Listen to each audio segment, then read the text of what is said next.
There are two foreign policy stories today that are unfortunately being underreported, and to me they both highlight what may unfortunately historically be known as some of Obama's biggest fuck-ups. So first, quote, President Obama is close to having the U.S. military train moderate Syrian rebels. The training program would supplement a small program led by the CIA to train rebels, which has already been underway for a year. So we didn't know this was going on. It has been going on. The CIA program was covertly authorized by Obama, so U.S. officials won't discuss it. Obama will signal new support for the rebels during a commencement address at West Point on Wednesday. So that's the first story, that we're apparently getting more and more involved in Syria. It started covert, now it's a little bit more out in the open, and the idea is, hey, we should train the moderate rebels and then see how everything works out. And my question is, to what end? Why are you training? What's the point?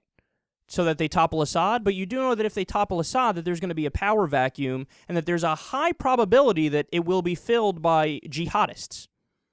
Again, if you look at all the articles from the beginning of the situation in Syria until today, it's abundantly clear that well over 50% of the rebel movement is Al-Qaeda. Or not technically Al-Qaeda, but they're jihadists. Some of them are affiliates of Al-Qaeda. There's Al-Nusra Front and ISIS. Al-Nusra Front is the official Al-Qaeda affiliate, and ISIS, get this, has even been called too extreme for Al-Qaeda. They killed too many innocent Muslim civilians to the point where Al-Qaeda said, come on, man, that's fucked up. And they are distancing themselves from them. That's over 50% of the rebel movement.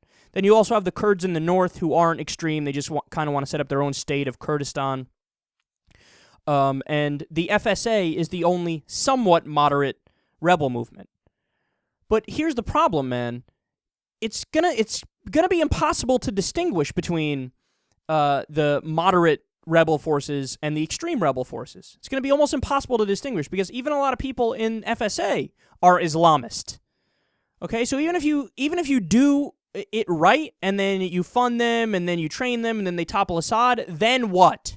Then you're going to have to hope that the minority of people who are secular in the Syrian revolution, that they will end up holding power after that. And there's certainly no guarantee about that because you have jihadists flooding into Syria from everywhere around the world right now.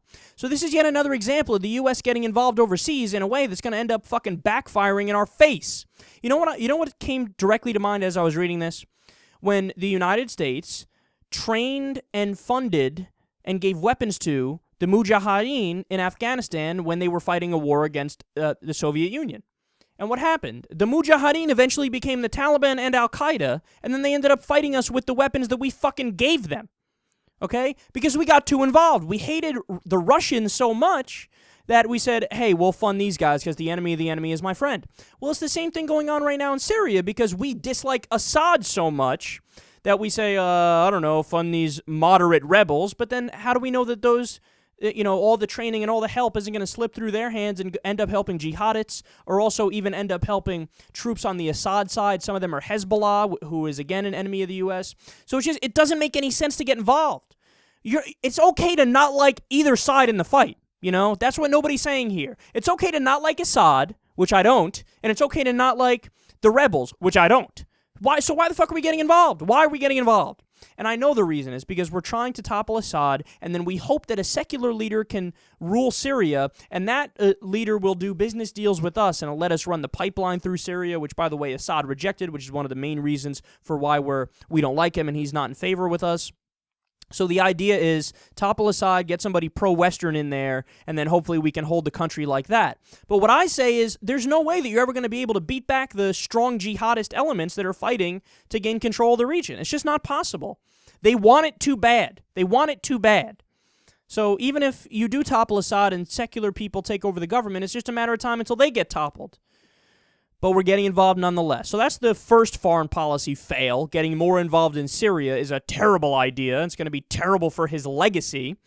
And then the other one is the one that's getting a little bit of press now. The Daily Beast is reporting that we're going to leave about 10,000 troops in Afghanistan. And listen to the way that the Daily Beast frames the article, because this is so stupid. They say, quote, "Will Obama's 10,000 troops in Afghanistan be enough to stop al-Qaeda? The Pentagon prevailed this week in a fight over how many U.S. forces will fight in Afghanistan past 2014, but will 9,800 troops be enough to keep a resurgent al-Qaeda out?" So look at how they're framing it. They're framing it from a further right-wing perspective of, hey, is that enough, man? Maybe we should leave more in there. Whoa, wait a second. What's your job? Are you fucking journalists? You're journalists, right? So don't you think it's a relevant piece of information that only 17% of the American people want to stay in Afghanistan? The overwhelming majority of Democrats, independents, and Republicans want out. But you're framing the article as if to suggest, is 9,800 troops staying there going to be enough? Why are you framing it in that way? And by the way, if you trust our own CIA numbers, it's about 100 members of al-Qaeda that are still in Afghanistan right now. That's it. So they've moved to Pakistan and Yemen and Somalia. You know, Mali is a big area where they are right now, to the point where the French are fighting a war in northern Mali against al-Qaeda.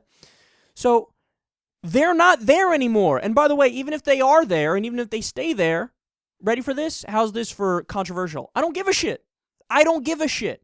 Okay? The only way, or the only reason I would ever want to use the U.S. military is in imminent defense of the homeland, because there's going to be an attack.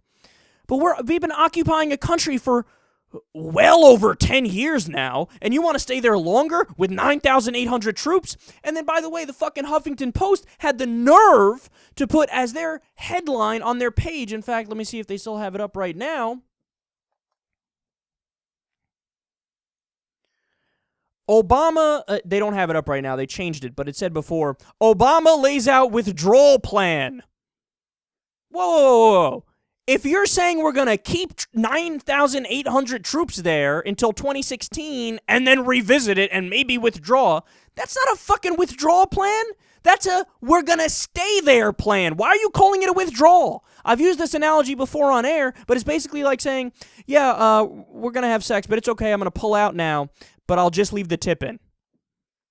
Then you're not pulling out. If you're leaving the tip in, you're not pulling out. The fucking tip is still in, dipshit. Say, oh, we're pulling out, we're withdrawing, and by that I mean we're going to keep 9,800 troops there. Really? Could you imagine if China puts 9,800 troops in Texas? And they go, no, it's okay, we're withdrawing. We're just going to leave the 9,800 troops there.